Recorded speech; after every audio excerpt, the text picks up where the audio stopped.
Sveiki. Sveiki. Tai kaip ir žadėjom, šią savaitę pakalbėsime apie dehidratuotą odą. Dehidratuotą odą gali turėti visi odos tipai, nes tai yra odos būklė. Ir ką jūs jaustumėt, jeigu turite dehidratuotą odą, tai nusiprausus labai tempia veidą. Oda gali pleiskanoti, šerpetoti. Tai būdinga visiems tipams. Dienos bėgyje greičiau blizga oda, atsiranda greičiau mimikos trūkštelės.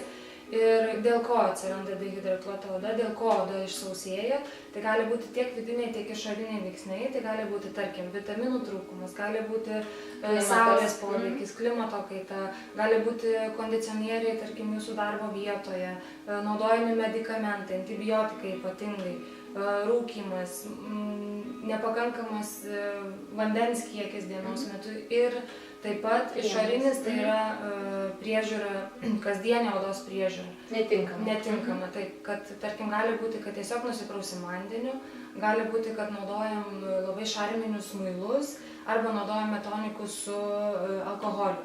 Tai iš karto pasakau, kad dehidratuotai odai tonikai su alkoholiu griežtai yra netinkami, yra tinkami tik tai drėkinantis tonikai. Arba iš viso būna nenaudoja tonikų.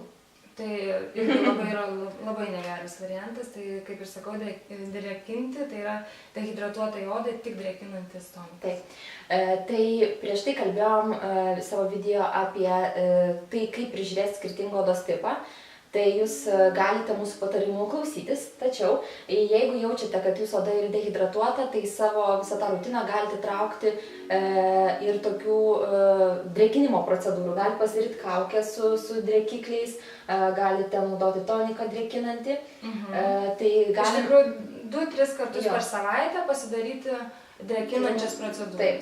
Tai ingredientai, kurie tikrai yra stiprus drėkinimai, galėtų būti keramidai, kurie tarsi plėvelę apsaugo odą, neleidžia tokia kaip riebaliukas. Taip. Tai būtų keramidai. Su keramidais būna tiek kaukės, tiek serumai, tiek tonikai. Tada yra hialuronas. Tai hialuronas sulaiko drėgmės, padaro kaip šiltnamio efektą ir kad atskirtumėte, kur yra geras hialuronas, kur yra, tarkim, netoks geras hialuronas, tai privalo kreme, kaukėje ar kažkur kitur būti minimum 2 hialuronai. Minimum 2 skirtingi hialuronai.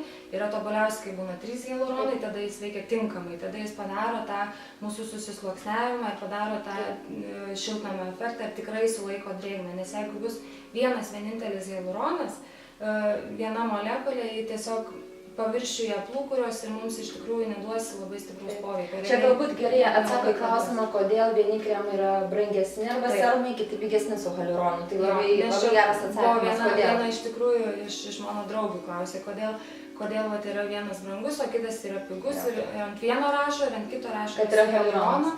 Ir tarkim, vienas tikrai labai gerai drėkina, o kitas visiškai nesijaučia jokio efekto. Tai yra būtent dėl cheminės sudėties, kad privalo būti minimum 2 hialuronai, kad jie sąveikautų vienas su kitu ir sudarytų tą šiltnamį. Taip.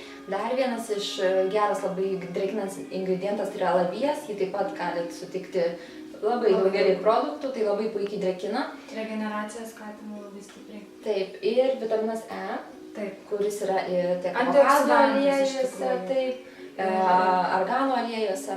Padeda tiesiog nuo išorinių veiksnių odai, kaip čia apsisaugoti, kovoti su visais išoriniais veiksniais.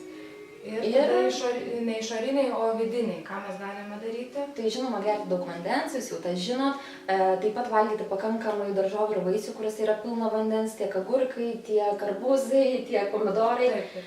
Taip pat omega-3 ir 6 rūgštis, kur taip pat labai yra gerai odai, tiesiog atstato visą odos būklę. Ir aš pridėsiu apie vandenį. Tai vandens yra labai paprasta formulė. Tai yra 30 ml vienam kilogramui kūno svorio. Tai taip mes kiekvienas galime nusistatyti tą savo asmeninę normą, ne dienos.